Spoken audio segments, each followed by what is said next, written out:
Um, Take the Money and Run was 1969. That's coming up on, well, 50 years roughly, in a couple of years. And you've been making a film a year, averaging a film a year, so you're coming up on 50 films.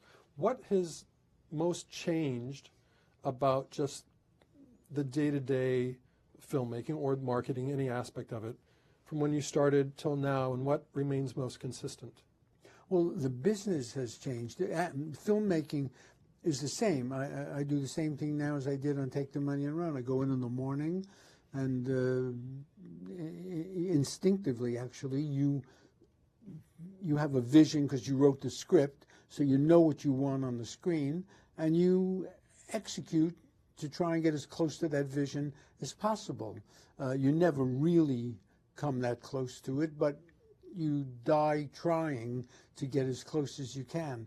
So the process is the same, and you learn a little bit over the years, but you don't learn much because it's not a scientific process. Filmmaking is instinctive, and the little bit you learn over the years, is not really very helpful, little helpful. But the actual business, when I first started making films, they were putting out, all these modestly budgeted or reasonably budgeted films, and they were good stories. Bonnie and Clyde came out, and The Graduate came out, and I mean all those films that were aimed at adults, and often sophisticated adults, and they were intelligent, and there was a vibrant film industry. Easy Rider came out then, and I mean a million films, all the Hal Ashby films, and so that kind of has drifted away slowly and slowly. The studios realized they would be better off if they spent $100 million making a film, because if that worked, they could make $1 billion or a fortune. Whereas if a film like Five Easy Pieces works, they could make whatever, $100 million or $50 million, which became peanuts in their eyes.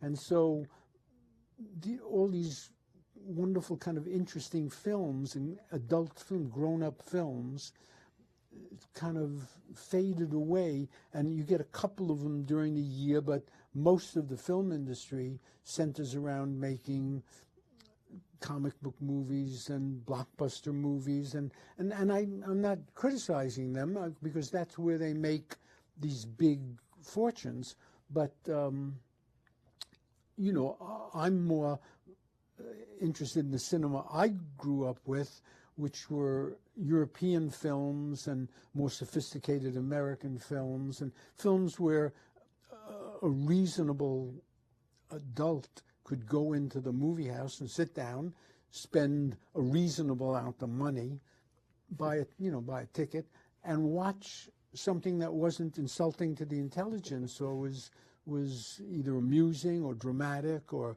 thrilling or scary, but on a generally adult and sophisticated level.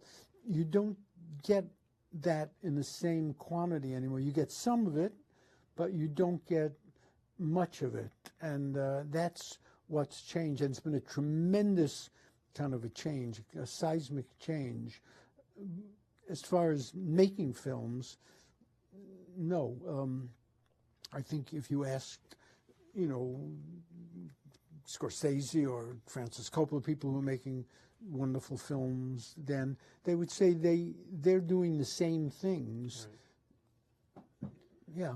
Yeah, it seems to be all about the opening weekend now, and if they determine that the people who go to a film during the opening weekend are young people and they want to see comic book movies, then that's what gets made. But then, yeah, exceptions do sneak through. You notice in the newspapers, they print the box office as news. Yes. And that's not why you make the film. Well, that's why the studios make the films. It's for them an industry. But the filmmakers are making the films not to crash the box office, they're making it because they want to make, hopefully, a work of art at the far end, but at least a decent film, or at least in my case, a not embarrassing film.